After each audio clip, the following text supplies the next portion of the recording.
Chapter 128 Pussies. There are a lot of crazy things in this world, but after saying a total of 8 words and being judged as a good boy, Fan Xian, who was already about to turn 17, felt that this was a bit crazy to the extreme. The palace was really different from other places, and the high nobles always seemed to judge at their own whim and according to their own preferences. Although Fan Xian did not know the relationship between Lu's and Yi Gui's concubines, it did not prevent him from knowing from Wan Er's mouth that Yi Gui's concubine was a highly favored concubine, or else it would not have been possible for her to give birth to an 8-year-old son under the emperor's reputation of cultivating her body and keeping herself away from women's sexuality. As they chatted in the palace, the concubine Yi seemed to be really fond of Fan Xian, and her face became more and more happy. Fan Xian was well informed, and picked up a few jokes he had memorized from his previous life, and the palace immediately resounded with the sound of a silver bell-like laughter. Fan Xian realized that this concubine was actually very bright, and wondered how she could still maintain such a temperament in this unseemly palace, so he could not help but be a little surprised and appreciative. After some small talk, the sun has gradually risen. Lu smiled and asked, "Where is the third prince?" Yi Gui's concubine sighed and said, "That child, or fear of life, get up and shrink in the back of the temple to stay, refused to come over, I'm afraid to dinner time, only willing to show his little face." Lu's ouch a laugh, "Dare we, this third prince is quite shy." Although there is a difference between masters and ministers, after all, Lu's relationship with Yi Gui's concubine is a sisterly relationship, so there is not so much care in her speech. Yi Gui's concubine stretched out her long and thin index finger. Her nails were painted with red color. Looking very attractive, she pointed at Fan Xian and said, "This one of your family, isn't he also a shy one?"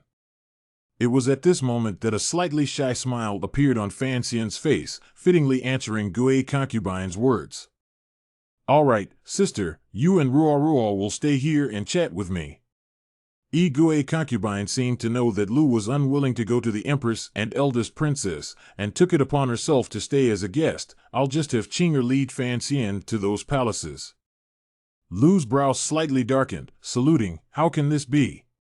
Today I was ordered to enter the palace, the first one to come and see your concubine. I was worried that I would upset those ladies. I'm afraid that it would be a bit disrespectful for me to enter the palace and not visit those ladies." Yi Gui's concubine heard this, hit the nose, grunted twice, said, "Sister, I see you still don't go to the good. Originally just pass Fan Xian into the palace. You will accompany me to talk. I see this palace have, and who dares to talk about it." Yi Gui's concubine was a cheerful noblewoman with a hint of naivety, but when she lost her temper, she still looked majestic, and the entire palace quieted down. Fan Xian coughed lightly and said, "Aunt. Second mistress, I'll just go by myself, so you and your sister can accompany Aunt Lu for a while." Seeing him also say this, Lu's helplessly responded, and the courtesan named Wake Up Child sent Fan Xian to the outside of the palace, softly instructed some precautions, and then imperceptibly turned to Fan Xian's shoulder, with a mosquito voice, said, "The palace up and down to the point, the palace is followed by someone, you do not be too nervous."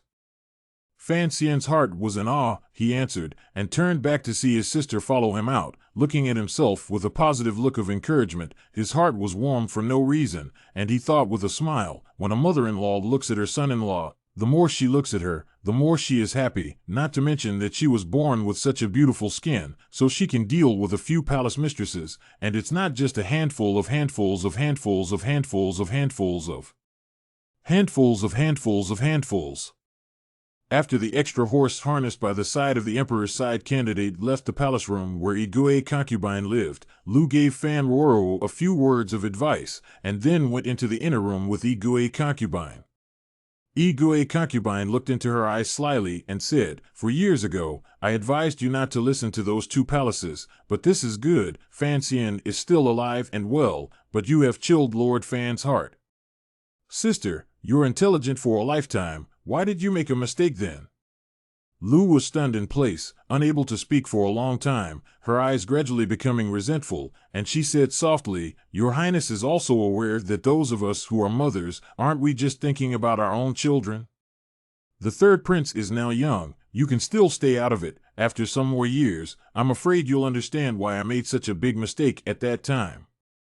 The girl who is awake is a young girl with clear and smooth eyebrows, about 13 or 14 years old. Fan Xian and her all the way through the palace found that this young girl's head has been lowered, couldn't help but joked, "Can't you see the road under your feet clearly?" The awake girl smiled cheekily, revealing her small teeth like grains of jade, and said, "Mr. Fan, it's better to talk less in the palace." Fan Xian smiled bitterly and shook his head, knowing that the rules in the palace were big. He didn't realize that even the little girl's family was so cautious and self-possessed.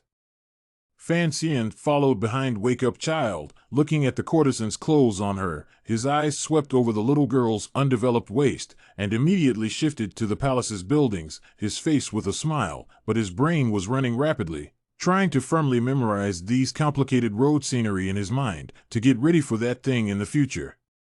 All the way through the flowers over the trees, stepping on the stone and grinding grass. Although the palace is big, there is always time to arrive, although there are many halls, but not every room has to be so grand as to shrug.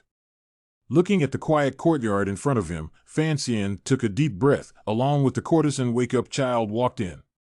Here is the second prince's biological mother Shu Guifei's residence. This Guifei looks like a love of quiet. The courtyard was also dressed very elegant. In addition to a few pink flowers and trees, there is no other decorations. A bamboo curtain cover everything inside, but cannot hide the aroma of books and scrolls to seep out of the curtain. "Greetings to your highness. Mr. Fan, please take a seat."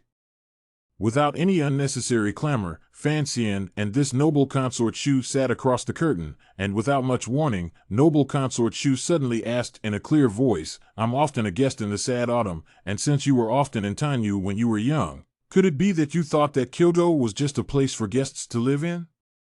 Fan Xian was slightly stunned, and answered with a straight face, "And with this as a starting point, he and your consort sat down to discuss the Tao, and said all the world's scriptures and books and poetry and songs, until both of their mouths were a bit dry, and only then did they have a tacit understanding to stop talking." Fan Xian, some fear, really did not think that the second prince's mother is actually a talented woman in the palace. Insight is extremely powerful, their own almost cannot cope with. He couldn't help but think, what kind of person would a prince raised by such a woman be? "Don't be nervous." Shu Jifei's disposition was extremely gentle. Through the bamboo curtain one could vaguely see that her head was just a wooden fork, plainly out of place in this palace. Wanner has grown up in the palace since she was young, and before His Majesty took her in as a righteous daughter, we, the few women who had nothing better to do, raised her as if she was a daughter. There's no one up and down the palace who doesn't like her, so we can't help but take a closer look when Mr. Fan wants to marry the most precious pearl in the palace. There was a cold sweat hidden behind Fan Xian's back, and although he usually knew something about it, it was only today that he truly felt his fiancée's position in the palace.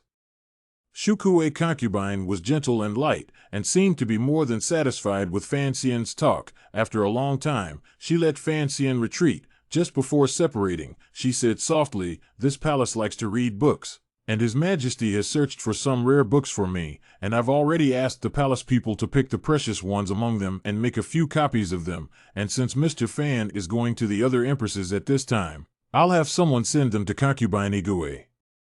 Fan Xian's heart was in awe, knowing that this was a generous gift, knowing that this noble concubine was delivering a gift for the second prince. Not daring to say more, he retreated with a calm and deep salute. Out of the Shuji consort's small courtyard, Fan Xian wiped off the cold sweat on his forehead, but the palace maid who led the way in front of him was somewhat familiar with him, walking on tiptoe, bouncing around, turning back to look at his demeanor, and asked curiously, "It's not hot today?" Fan Xian smiled bitterly and shook his head. Today he entered the palace originally thought that it was just a courtesy visit, where did he know that it was actually a bit more tense than the palace exams. I think that these ladies in the palace were very curious about Lin Wanner marrying herself, so they wanted to take a look at Fan Xian's literary talent and martial arts talent. Next, the two of them went to the great prince's birth mother, Ning Que. Fan Xian knows that this woman is not high, just a talent, but from Wanner no, because of her identity of the East barbarians, so Fan Xian deliberately extraordinarily respectful.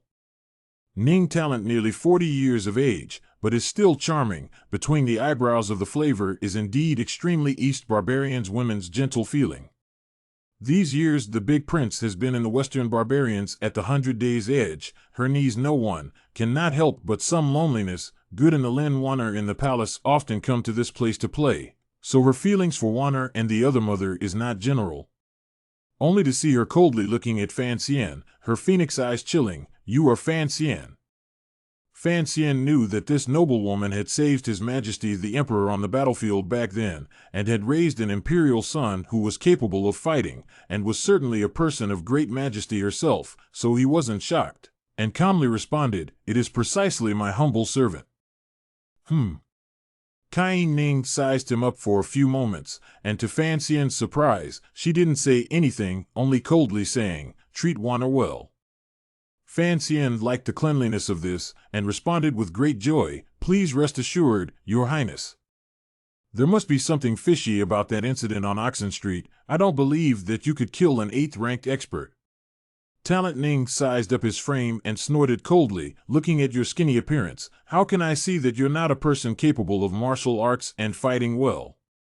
Fan Xian was stunned, thinking to himself, could it be that you just finished the test on the way of literature, and now you're going to take the test on the way of martial arts? "Just Your Majesty, you 40-years-old noblewoman, master and minister, men and women are different, always not to pro-wave pink fist to whack yourself right?" But since Yi Lingert admitted to herself that she is not your opponent, she will make do. "Okay, that's it for today. You go to another palace, don't delay too many hours." After saying this, Kai Ning actually had no more words to say, and directly drove him out of the palace. Fan Xian rubbed the back of his head, looked at the closed wooden door, and thought to himself that His Majesty the Emperor was really a blessed man, and the women lying around him were so colorful. There was concubine Igui, who was as naive and bright, and concubine Shuji, who was as sensible and ladylike, and there was also such a barbaric girlfriend as Kairen Ning. However, I knew before that Shuji concubine's talent was really powerful, and this Ning Xilian was also a coarse character on the outside and a fine one on the inside. Together with the unpredictable Empress, His Majesty was able to put all these women in one big room and live peacefully for so many years, and I have to say that His Majesty, the Emperor of the Kingdom of Qing, had really powerful tactics. At least Fan Xian thought to himself that he did not have this kind of skill.